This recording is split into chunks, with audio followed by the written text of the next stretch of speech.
Hello and good evening. I'm Melisa Idris. Welcome to Consider This. This is the show where we want you to consider and then reconsider what you know of the news of the day. Now, recently, Economy Minister Rafizi Ramli revealed plans to make Terengganu, Pahang, Sabah and Sarawak leaders in carbon capture and utilisation storage using old oil wells and terminal facilities for carbon storage. Now, this announcement has sparked debate. Supporters see it as a necessary step towards reducing Malaysia's carbon emissions, while critics argue that CCUS enables greenwashing, as producers can claim to be engaging in climate measures without actually reducing emissions. So joining us now to help us think this through is Meena Raman. She's the president of Sahabat Alam Malaysia. Meena, it's good to have you back on the show. Thank you for being with us today. Can you begin by maybe helping us better understand what carbon capture and utilization is? Can you give us a brief overview as to what it entails? Thank you, Melissa. Yes, indeed, this is a major new arena of technology that is being spearheaded and in our country, particularly by Petronas. And so carbon capture and storage, before we go into carbon capture, utilization and storage, carbon capture and storage basically is a process designed to capture carbon dioxide generated by high emitting activities like coal or oil or gas fired production. So these power plants emit carbon dioxide, including you have cement and steel industry as well. And these captured emissions are then transported to sites where they are stored underground. So basically, the idea is that these emissions are captured, they are then transported, and they are stored. Now, carbon capture, utilization, and storage essentially is the same as CCS, but instead of the carbon being stored in the ground, it is utilized for a variety of purposes, such as being converted into carbon-based products, such as chemicals, plastics, building materials, and even for biofuels and animal feed and so on. However, the main use for captured carbon today is for enhanced oil recovery. This we need to understand, because many oil companies, when they support CCS and so on, it's basically pumping the CO2 in the fields to capture more carbon, and this is called enhanced oil recovery. And this is why it has been critiqued also that this is not actually a technology that moves away or transitions away from fossil fuels, but rather allows fossil fuels to continue. And this is why the debate is really, really quite intense. Right. So help us understand. I mean, it actually does help us reduce our carbon emissions. Does carbon capture, does that align with Malaysia's climate goals? Does it actually reduce the carbon emissions that Malaysia puts out? Well, this is really up for debate. Yeah, how much of carbon will carbon capture actually resolve? Now, even in the NETR, which is the National Energy Transition Roadmap, what we notice is that the amount of carbon capture is actually pretty low from carbon capture projects itself. And in many countries worldwide as well, and including in the Intergovernmental Panel on Climate Change, which is the world scientific body on climate change, and they're looking at technologies and all that. And even they indicate that only 2.4% of the CO2 is actually, reduced. So the capture rates that are touted by CCS technologies and the proponents of CCS technologies, they don't tell you that the carbon capture rate is actually very doubtful. Sometimes there's a very, pronounced claim. Proponents say that, we're going to capture 90% of carbon emissions and so on, but they don't. Many of the projects that we have seen from literature, they don't show so. So even the IPCC only talks about 2.4%. And the NETR, it says that carbon capture and so on is only 5% reductions, CCS. So this is what it says, so 5%. Now you compare that with the amount of money which is spent for carbon capture. Now, back again to the National Energy Transition Roadmap, it actually says that CCUS is prescribed as only being able to negate 5% of emissions in the energy sector by 2050. And despite the cost being estimated to be around 25 to 30 billion between 2023 and 2029, and would be about 160 to 170 billion if extrapolated from 2023 to 2050. And so it also says that now out of the total needed in terms of the investment for our energy transition, not CCS, but in the energy transition of 1.2 to 1.3 trillion of investment, CCS itself would take up 160 to 170 billion ringgit, which amounts to 13.1% of the total cost. So you can imagine 13.1% of the total cost of the investments for only being able to deliver 5% decrease in emissions. So this is one of the concerns, whether how beneficial is this in terms of looking at it as a climate solution. For many of us, it's not a climate solution. This is really about perpetuating the fossil fuel industry. And because instead of, the problem is not about fossil fuel emissions, it's a problem of addressing fossil fuels itself. So we do need to transition. And we do know that Malaysia, with Petronas as our national oil company, which contributes to, something like 20 to 30% to our national budget. Of course, this is a major concern. How do you transition? You can't transition as fast as the developed country corporations are and the private, big transnationals. They should be transitioning away much faster. So we do need to talk about a transition, but in the transition, carbon capture essentially would be not necessarily the way forward if we are going to continue to produce more and more fossil fuels. So it cannot be a solution to moving away from fossil fuels. At best, it's only a temporary solution. But even then, as I said, the amounts of billions that you spend for a small amount of decrease in carbon emissions makes this issue really debatable, and whether this is the right way to go. As someone pointed out, if you have like Kasawari, the major Kasawari project, which has been touted to be very big in Sarawak, particularly promoted by Petronas, which is 4.5 billion ringgit in terms of the project itself. We're not talking about liability. We're not talking about long-term monitoring. We're not talking about the effects that will result because of this. What you see is $4.5 billion. Now, couldn't that amount of money be better used for solar panels, for instance, renewable energy, increasing energy efficiency, and reducing energy dependence? So these are all the kinds of debate and questions that need to be addressed. So touting CCS, CCUS as a panacea, it's not a panacea. It's not a climate solution, really. Right, but part of the debate, I have to say, Meena, I mean, the proponents of CCUS always cite the projects in Norway as success stories of this, saying that, it can work. It's worked for Norway, it can work for Malaysia. How do you respond to that? Do you consider the projects in Norway a success story? Well, there is a big debate about this, about how successful they are. We have looked at also literature, and which actually shows that the Norway projects are not, the capture rates were not as much as they were claimed to be. I think what we need to understand is that a lot of it is actually speculative. So big investments going into big speculation. And so the jury is actually out as to how far they are really successful.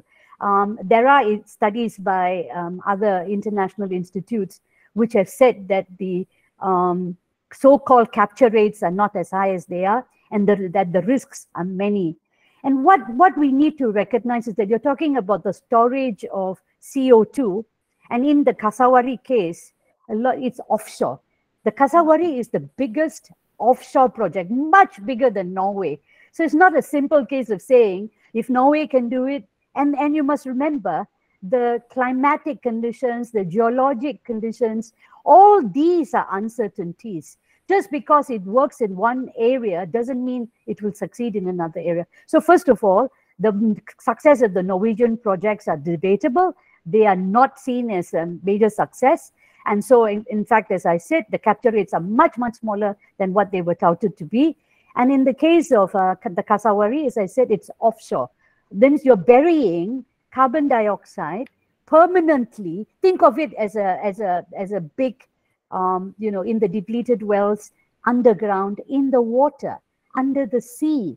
And whether it is in a seismic area, we've heard of all the seismic effects, even in Sabah, for instance. We have heard about seismic effects off the coast of the east coast of Malaysia. So you are talking about billions of years of permanently storing this, because we are not talking about the utilization as yet. Malaysia is not, from what we have seen, there's no big talk about utilization as yet, because what do you do in terms of utilization? So there are technological challenges, there are geologic challenges, there are even climatic challenges. And, I was really shocked to learn yesterday that the Intergovernmental Panel on Climate Change, which has looked at CCS and CCUS, I was told by a scientist that they did not even assess, there's no assessment of CCS, CCUS in the ocean. All the assessments that have been done on land-based storage. So you're here talking about a big risk, a big challenge. It's an experiment. It's a massive experiment on proportions that are really, really extremely concerning. Right. Meena, where do we go from here? So the government has said this, and they've actually earmarked some states. So you've got Terengganu, Pahang, Sabah, and Sarawak earmarked for this. How do we proceed? What are the concerns and the actions you'd like to see the government take, having said all this and revealed all this to us? Well, the biggest issue, I think this is the promotion is really because Petronas has been going full steam, because they have their net zero targets for their own. So this is really our Nahon National Oil Corporation pushing it to meet their net zero claims. And this is done by not just Petronas, all oil corporations, including even in the Middle East. Now, in the Middle East, it's slightly different because the geologic formation is on the land. And I've been speaking to engineers there. They said that it works. But what they do say is that the regulatory oversight, the geologic conditions, the framework for monitoring is all absolutely very challenging and needs to be very strict. Now, in this country, we don't have any law at the moment. The government is looking at what they call the CCS Act or the CCUS Act. It's a bill at the moment. And then the biggest issue surrounding this, you see, it's very good on paper. Now, we all have laws in this country. We all have laws. We know this. I mean, we know about the radioactive waste that we all fight about. You have good regulations. You have environmental impact assessments. None of these are applying. There's no environmental impact assessments for CCS, CCUS projects. The law is not even there. So the DOE, Department of Environment, just doesn't have any purview at the moment. Now, the CCS bill, of course, we are told that they will look at liability, because liability means in the long term, because you're talking about long-term management, maintenance, oversight. Who is going to manage this? So it's not just the oil companies, because the oil companies, after a while, move over, they move on to other things. So it lands on the lap of the government. Now, the government is talking about a liability fund.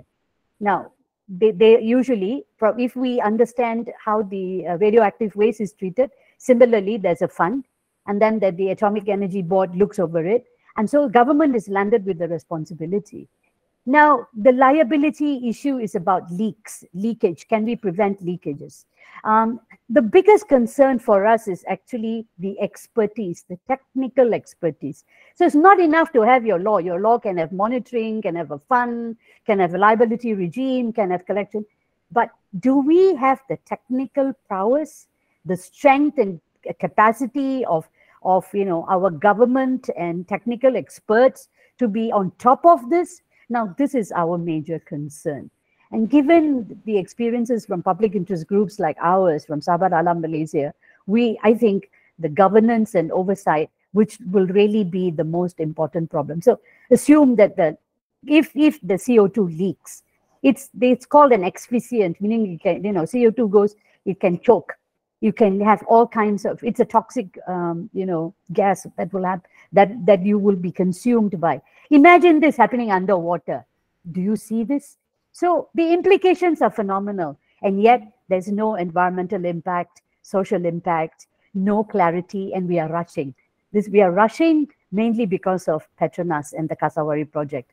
And this is our major concern. It's better to take a closer look at the governance, look at the technical capability. It's not about the legal framework alone. It's about whether we have the capacity. And we, as public interest groups, have to be convinced that technically we are able to deal with this. I am concerned that even with an environmental impact assessment, who in the Department of Environment will be able to verify the safety concerns, and so on. So this is really a big problem. Meena, thank you for highlighting this to us. We appreciate your time. That was Meena Raman from Sahabat Alam Malaysia. We're going to take a quick break. We'll be back with more. Stay tuned.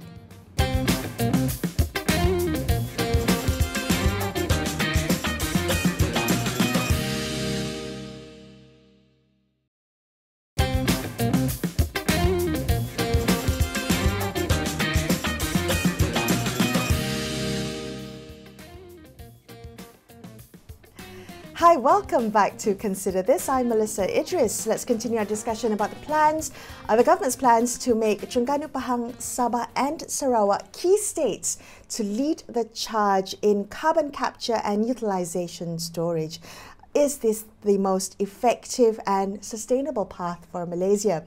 Let's ask Gary Theseira, who is Director and Council Member of Climate Governance Malaysia, which is the country chapter of the World Economic Forum's initiative on climate governance. Gary, thank you for being back on the show with us. How do you view this plan for the identified states of Terengganu, Pahang and Sabah and Sarawak to be leaders in the CCUS industry? Thank you very much, Melissa, for having me back on the show. It's a great pleasure and an honor, as always, to be here. Carbon capture and storage is not very new. It has been around for a little while. In fact, there have been several ongoing studies to assess its capacity and its effectiveness. It's not something that you want to get into lightly, though, because there is considerable energy and infrastructure and capacity needed to conduct these things. To the tune of perhaps half of the current energy produced, maybe even more.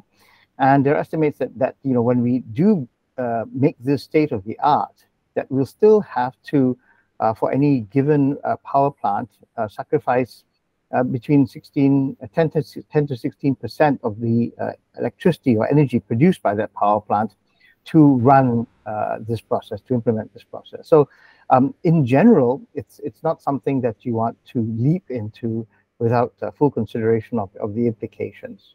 Right. So when you say it takes up the kind of energy consumption of a power plant, you mean any kind of carbon capture approach or method will require that much energy to run, to make sure that it actually happens. Is that right? Yes, it's a useful way to consider this when you're trying to think about it. Yes, they're separate processes. The capture is one process. You've got to look at what you're capturing. It could be smokestack gases. It could be, for example, emissions from a pome pond. That's a form of carbon, but it's methane. It's a fuel also. But in smokestack gas, you have very little else that can burn, and it particularly is very efficient. But that's the capture phase. Then you have to purify it to what you want to actually sequester or store in the ground or wherever it is. Then you have to transport it to where it's going to be stored. And then you have to inject it, sometimes against considerable back pressure, to get down to where you need it to be. So if you think about all these energy requirements separately, it's a bit difficult to envision the cost, the energy cost. So when you think about it as a percentage of the power plant, perhaps that's generating these, then it becomes a bit clearer what you're losing in terms of, let's say, previously we had 100% going to electricity. Now we're going to have to sacrifice some fraction of that to implement this process. The benefit is that you don't get these greenhouse gases going up into the atmosphere and warming the planet. The downside is that you have less energy available to route to your grid. Right. If we were to think about it in terms of Malaysia's climate goals, Gary, CCUS has been criticized as a stopgap measure, as greenwashing, as not really focusing on reducing the use of fossil fuels, the production of fossil fuels. How do you balance these criticisms with the potential benefits of the technology, with the reduced carbon emissions reaching Malaysia's own climate goals? That's a very big question, because the resources that we're talking about, particularly coal perhaps, or oil and gas, these are extremely large industries. They do hire a lot of people, both in Malaysia and outside of Malaysia, globally. So the idea that to fully address the climate issue, we really need to move away from fossil fuels, particularly coal. Is a pain point for this, because what this seems to, the message this seems to send is that we are actually enabling the further and use of fuels, and it seems like the narrative is, as long as we don't put that carbon back in the atmosphere, we can continue using these fuels. Now, the counterpoint to that, of course, is that we should be taking all this money that we're investing in this process and actually investing it in other kinds of technologies that don't use fossil fuels in the first place. Some large corporations are now investing large sums of money in, for example, biochar. And with biochar, it's a proven technology that does not necessarily have some of the risks that traditional carbon capture and storage has, with the added benefit that biochar is flexible. It can be used as a fuel, a zero emissions fuel, because it comes from biomass. It can be turned into products like activated carbon, and it can be stored embedded in construction materials. It can be applied to the ground directly, and it will keep carbon dioxide out of the atmosphere in a very very dense form for thousands or tens of thousands, hundreds of thousands of years. So it's early days, as you correctly point out, in terms of selecting the strategy, selecting the technology, selecting the pathway. But in moving down this pathway towards carbon capture and storage in this manner, that we're looking at a deep underground, either under a capstone, in pores, dissolved in fluids deep under the ground, or even under the ground, turning it somehow back into carboniferous rock. All of these things are yet, I believe, to be proven effective in the long term. Right. Consideration about reversal, what earthquakes do, things like that. Yeah. So if this is the chosen path for Malaysia, according to the NETR, the roadmap, energy transition roadmap, so how do we think about that in terms of governance and oversight, and in terms of Malaysia's own technical expertise? This is really, the way you've described it, it requires technological prowess for us to be able to do this. And you mentioned earlier, not something to get into lightly. What do we need to consider? What does the government need to consider, and frameworks that need to be in place if this is the path that's been chosen? Yes.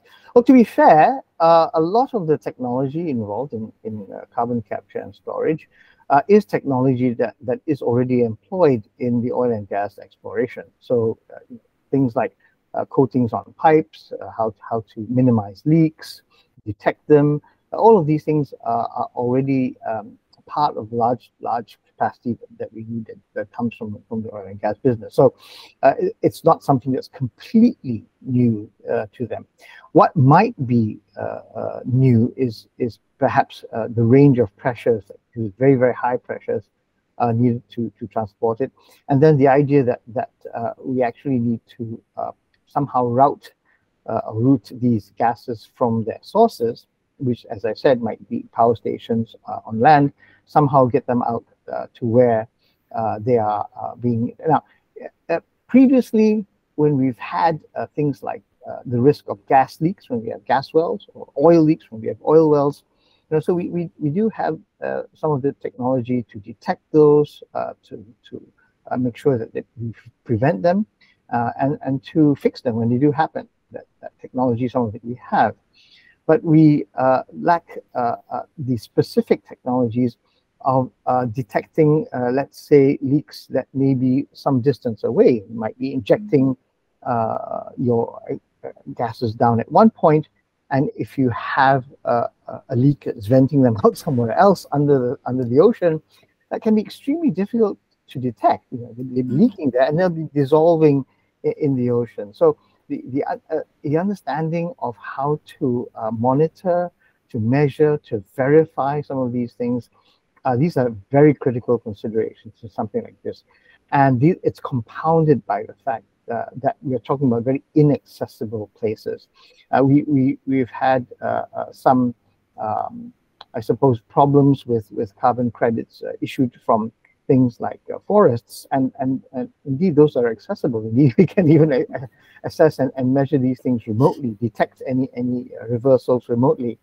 But when we're dealing with places that, half a kilometer, 1 kilometer under the seabed, and you think of the sea, it's a bit of a paradox that we know less about the seabed than we do about space. It's primarily because of accessibility and difficulty in working under those conditions.